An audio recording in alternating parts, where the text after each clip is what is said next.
This is 3.1.2, and here we're going to talk about why we sometimes refer to the chain rule as the outside-inside rule, and there's no new vocabulary or rules to learn this time. It's sometimes helpful if we think about the chain rule this way. If our function y is f of g of x, then the derivative of y is f prime of g of x times g prime of x. We saw that as one of the interpretations of the chain rule in the last video. But this time we're going to change the way we name it a little and refer to f as the outside function and refer to g as the inside function. And we can take that quite literally, as g seems to live inside of the function f in the way that it's put together. So in words, we might read this as differentiating the outside function f and evaluate it at the inside function g, leaving g alone, and then multiply that by the derivative of the inside function. And again, the inside function is g. Or quickly, this is the way I usually talk about the chain rule using words that are inside and outside, is take the derivative of the outside, keep the inside, times the derivative of the inside. So if we have a function, say, sine of x squared, here's how we would find its derivative. We would say, well, x squared is the inside function, and sine is the outside function. So we take the derivative of the outside function first, cosine, leave the inside function alone, x squared, times the derivative of the inside function, 2x. And so we'd have a final answer of 2x cosine of x squared as the derivative. And we want to note the bottom sentence here. The common mistake is to take the derivative of the outside and evaluate it at the derivative of the inside.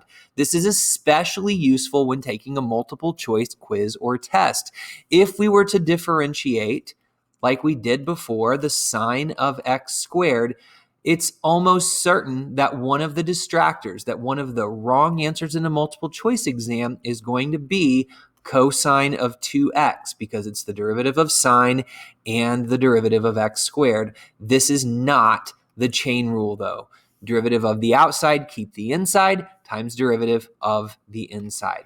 So let's move forward and find this derivative, the sine of x squared plus x with respect to x. So we would like to ddx the sine of x squared plus x. So in this case, the inside function is x squared plus x.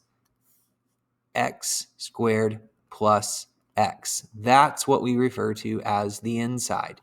The outside function is the sine function, sine there. So our derivative is going to be derivative of the outside, cosine. Leave the inside function alone, x squared plus x, times. Mr. Anderson, if in the building, please call 3000. Mr. Anderson. Times the derivative of the inside function, which in this case is 2x plus 1 by the power rule. And then we may want to write this as 2x plus 1 times the cosine of x squared plus x as a final answer. Please keep in mind the importance of the parentheses here when finding the derivative of that inside function. If we had left that as cosine x squared plus x times 2x plus 1 with no parentheses, that would mean something different. Only the 2x would be a factor multiplied by the cosine, not the 1. Repeated use of the chain rule. So we're moving on to a new topic, same video. It's often that we will have, instead of just an inside function and an outside function, but an outside function, a middle function, and an inside function. Or in other words, we might have an f of g of h type function. And in that case, if we have the derivative of an f of g of h of x function, the chain rule still applies. Begin by differentiating the outermost function f prime and leave everything else alone. So evaluate it at g of h of x. Then move to the next function, the middle one, and differentiate it, g prime, and leave the inside function alone, g prime of h of x. And finally, move to the innermost function, h of x, and find its derivative. So this is often in class, I'll refer to it as the turducken of derivatives. It is a turkey on the outside, a duck in the middle, and a chicken on the inside. It's a turducken. So here is an example of one of these functions. G of t this time is defined as tangent of 5 minus the sine of 2t. So here is tangent an outside function. Then inside the tangent is 5 minus the sine of 2t. That's a middle function.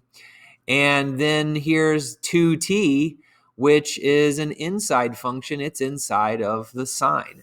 So when we want to find g prime of t, we would begin with the derivative of the outermost function tangent. That derivative is secant squared. Then leave everything else alone. So that's secant squared of 5 minus the sine of 2t times. Now we move to the middle function. The sine of 5 is 0. The derivative of negative sine is negative cosine of 2t times. Now we move to the innermost function, and the derivative of 2t is 2. So now simplifying this, we have a negative cosine of 2t times a 2 that's going to come out in front of the secant squared. So that's negative 2 cosine of 2t times the secant squared of 5 minus the sine of 2t for a final answer. There we have it.